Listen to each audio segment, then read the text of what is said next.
Today I'm going to share a story about my first encounter with Pope John Paul II. It must have been the same year that he went to Calcutta in 1981. I was living in New York City and I had an apartment in Soho, which used to be a lot less expensive than it is now. And I was working late nights at a restaurant on the Upper East Side.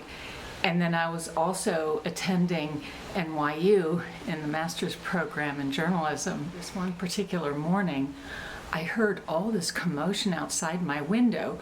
I was on Mercer Street, on the corner of Mercer and Broad, and I went to the window and I'm thinking, what is going on? There's never this kind of commotion outside. And when I drew the curtain apart and opened the window, I saw these crowds on top of rooftops and going down the street. And then I looked down, and at that very moment, Pope John Paul was standing in the Pope-mobile before they covered it with plexiglass, and he lifted his arms right up to me and looked deeply into my eyes. And I thought, that's the Pope. And I was mesmerized, much like the first time I first met Mother Teresa. So I was only 5-10 feet away from touching the Pope's hands, but I felt as if his hands touched my heart.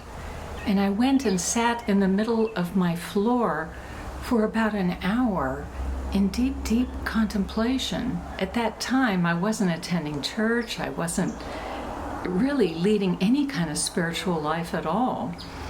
So I wouldn't meet the Pope again until many years later when I was working in Atlanta, and I went to South Carolina on assignment to photograph the Pope's visit. And he was speaking in a huge stadium in South Carolina, and I had all this heavy camera equipment, and I went the entire day without even a bottle of water.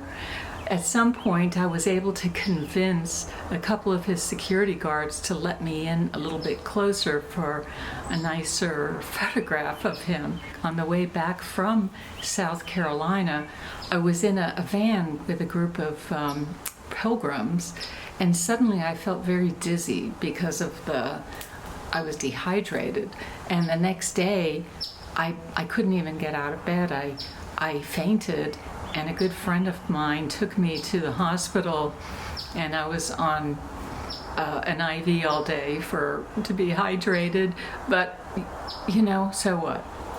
It's just part of the journey, that unbelievable suffering when you meet one of these saints. It's not for the lighthearted to have an encounter with a saint.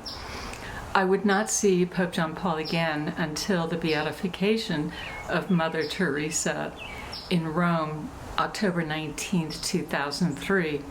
I was invited to appear live on CNN during the beatification, and after I was on this program, I stood on the rooftop overlooking St. Peter's Square. It was such a beautiful sight. 300,000 people gathered to witness this unbelievable event where suddenly we were all being called to share in this beautiful moment of seeing Mother Teresa being beatified by Pope John Paul, as he described her as the icon of the Good Samaritan.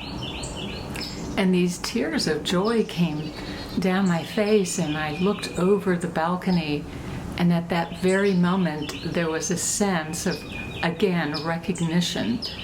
And I felt that all the events leading up to this moment, from my first encounter with him, and then the second one, and now this third one, together with my experience of Mother Teresa, led me finally to the sense or recognition that I would now be ready to join the church.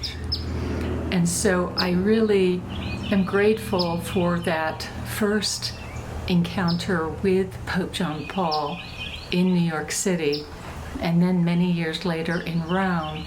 And now to see both Pope John Paul and Mother Teresa recognized in the Catholic Church as saints, and to have been a witness to some small degree of their beautiful lives and how they helped transform the world. One of the things I have to say I enjoy about creating these videos is I'm able to wear all my little scarves from India. And I had worked in Saudi Arabia for nearly 5 years, so I'm very used to wearing scarves and I love them.